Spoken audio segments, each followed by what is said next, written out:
malo atu fonga mola on sa ia fatala fatu li tapo inga la tinu ni foi turale o li tala mola no tapo ai mai mo tala tumo la pata ia Sir Dr. Ashley Bloomfield ia sei si fa ma e to be pisi to tono le lima to sanga pa si ale tula fono fa ia sia ki mo fala fa sai nei o tapo le tele ta longa fa ia tunga va alo lo limpeka ia vai tafe Australia kumu ko kaila fa vai fa lo tele no nei telefone. Well, but LLE former in New Zealand, Sir Dr. Ashley Bloomfield, is each of our maybe busy the galope for honor to Pumai, all of the fight. In a busy for the same flu manulele or piscine. In a twang or limited sang or whatever about the piece or Famai or your COVID is Mariva, in Nevayaso. Sato a guilty like Bloomfield if I stay on fire by a Tokino eye, that I want to tell you to tato falongo. O le faton wa mo mo so fo malo loina sai fali ile li fai poti la ulani sila peri kawa ele oyo fitanga te fatilia I fa salalanga ai na te famani noina e ia non te tununga o fete ia ile lo langi ma sei pipiso se fa mai per covid e se dei mi le o toi mama le monai per ton o le silima te sanga ona ia la ngai le o pipisi o ia ne o flu manulele ma ia la pata ia o le si fa mai pipisi fa ono mo fai ona a mata ma ia ina ele o mana o Bloomfield television tel no yai as ai falia o lo pipisi li termine ia le virus flu manulele America e matoi mawulu ngo television tulanga pipisi le ai o le flu o lo ia ri fato anga me tua lo o wa me tua lo o me ola ne mo fa sala la wa le virus o le influenza ma ave ai ma virus e a pia me tantola ele o mo le virus flu manulele ni sila li termine ai sta tusile le mo Bloomfield ele ngata ino lo pipisi le fulu ya Amerika mai se tunu ai o pipisi mai fo ile tangata o le melia e aona tatou ta pena I se tulanga leanga e fa o no ai pe a tau no mai ai Charlesia ia au nei tupu mai o te enal tama tai minister office spy ni stila ona fa matu ina tinga winga puinga lunga so te inga ya wala fa ona pone cyber security in moto o Pacifica. O le official in New Zealand Security Intelligence Service por NCSIS, la pata ia ina ia pa anga de Pacifica. O le fatupula ia le tosina me o saina le nei tulangi le Pacifica. O folas ti ai lama tianga o ia fa au ila bea, ma ia tunu fafo ma fainga Pacifica. I se fono tanga ma tamba tai minister ia Judith Collins, alu mana ai fono tanga ma fatonu wa fa mtalanga ilungo o wala so tenga lau tire ia o ke topo le tosina tuluai. Ta le tula I mai le fainga malo ai le tula I mai le fainga malo Donald Trump. O ta uai le langolongo ina New Zealand le faavaino se puipuingo o walo so tenga lau tele ile nei tulangi. O le Talia Collins e tu sa maritalo sangari le New Zealand lalo tula fono famtalangalo ia le Official Information Act. Mo famtalanga tu sia winga ile puipuinga. Tai ta uai o ia mawaina ni famtalanga tu sia fa o lo pa ia le fa ngana. O nei uma tisinga fa o lo ia tau ina I mafuanga. I le mo fa na ia fa lo tele ni fa mtalanga fa aria ia nga ba pa o wala seisi ofisa mo puipuinga. O so te inga malo I New Zealand the Government Communication Security Bureau. O ia ta wai ele o ia malo so ta ino tanga lo tele I le mata o e tilo ia e fa lo tele ai nei fa mtalanga. O le tula pono e whatanga I estiaki mo whala u whasaina e whai au tafola tele ua pasia nei. E whai taunga whatolu mane muri fo I le parliament ni sila. O le tula pono sa pasia I le langolanga o le patia le National Act of New Zealand First Maleleipa. E ulava sa iai atungalunga sa langa ma isi vaenga e se mai ele national. O le wha moe. O le tula pono le a whaelo ai I le toi loilonga wha le tula pono e whai iai. O pati le Greens ma le te pati Maori ele langloina le tula pono. Le tula pono le atu ina tuai le power I leo. E fati no ai siaki e fai fa posepo random tech. I fa uo avita vale au tafola la tele. E tali tusa le marifati no siaki mo avita vale ona na. O avita vale fa maoni ai ungo ne siaki. O le a winatu fa uo sa fa I siaki. O le a tili fa ai oisi siaki le pare so sui.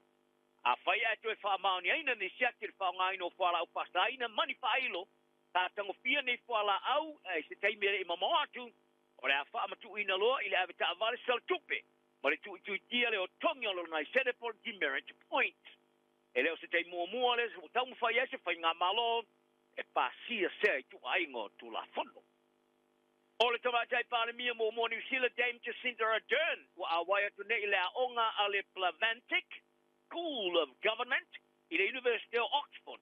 O se professor o ia masisui. O le li o tai i o le rangi. O Dame Jacinda e tolu tau sanga o se tanga maleso o patinga. O tai mo whainga malo. Mai ole a awo yatu i le tau au whianga whaale tau sanga i le University i England.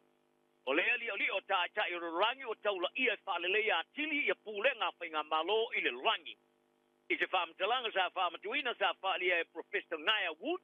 Mo ai whaafia i le talia leo James Jacinda. O se tai awa Amerika i le tūlangi le Indo-Pacific o tilo i le taua. Ma le tusi o fuafuanga o taua China. Awa ngai mai le whailau tusi o puipuinga Amerika, Pete Hegseth, i le tūlangi nei i le Pasifika. Ina ua mai ana whailo i a fuafuanga moni o le taua, i se tu stala. O le tūlai mai o le tūlanga i whātinonga o le puipuinga le nei tūlangi o whailoina. O whailo e Australia i le whaastawa sawaino ana tupe whaalu, mo puipuinga whaafita. I le whainga malo ni sila e o mai lava li te minei, e le o whailo pe whaapewhena tali ai. O le pāre mea ni sila Christopher Luxon, e na tele o foina i ni whaamtalanga i le telo se vai ngā tupe whaalu i puipuinga whaafita, i le taima le whilo inga. O le tistala le amatanga o le vaso. Ai le whainga malo Australia, e le o toi nā teina, i le whola sanga o na o penga i le vaso nei. Ta whasao ai le tala whara tau o le tupe, i le whaalu leo, le whaitau biliono tala, i ana a o penga. E ni sama le fitxela miliona tala, ua whaalu masini whaata e mai tau ina pomu whanaro mamao po anti-radar missiles, mai le company Amerika ale Northrop Grumman. O hectares, the station whainga malo Donald Trump, o lato furina i le whaapasengana le te lopi o lato ulu, i le vavai ese mailea, ma le whaalabang tonga le NATO, i le masin te luai. O tu ua nei Amerika mola na malanga ta amilo le nei tūlangi le Indo-Pacific. After iai Washington ma whewesi inga. Pena ia tusi ai lunga o penga o kisa inga le ek, i le asana nafi. Ai tusi ai o le tūlangi le Indo-Pacific, o ave iai lo lato whamomoa, ma wati le whaamalo stile lato whaasisengi, ta pena penanga, o le soka tasi. Sa whailo le autistala i Amerika i la salua e whapea o hectare, ta haofia i sui maulunga ta lato talanoina fuafuanga, o sa whainga, whaasanga i fitafita whatu este ale hudhi, Yemen, e whaongai a o penga o talanoanga, e le o whaioina, le sa te se, o na winatu i tustala. Ia taro ta alonga, o le taulanga o Rockhampton, i o le honga tonu state o Queenslandi, e Australia, o le atari malo tu ngā vaalo o le talonga o le mbeka o le lua whemaitos ma le lua.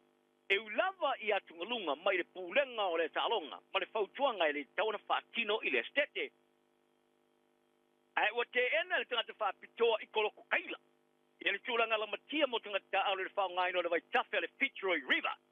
I le whalia, e ulava o le vai tawhi o le nofuanga o koloko kaila. Ai tele atu se ava noe tai ai se tangata ta alo te pasi. Nei le aia le koloko kaila. Ta whailoa atungalunga le tino e pūretu ngā vaa e winga i le vai tawhi a le Fitzroy River, o no li poti tau au e leo au sia tūlanga whaava malo. Pari e reo silo tu ngā vaalo Australia, Sarah Cook, o le whaafitauria i lato timineng, o lato i loina, e le whaatala noina i le tu ngā vaalo le rolangi, ma le komiti whaava o malo rimpeka i le stotanga, ma le vai tawhi whai ai tu ngā vaalo.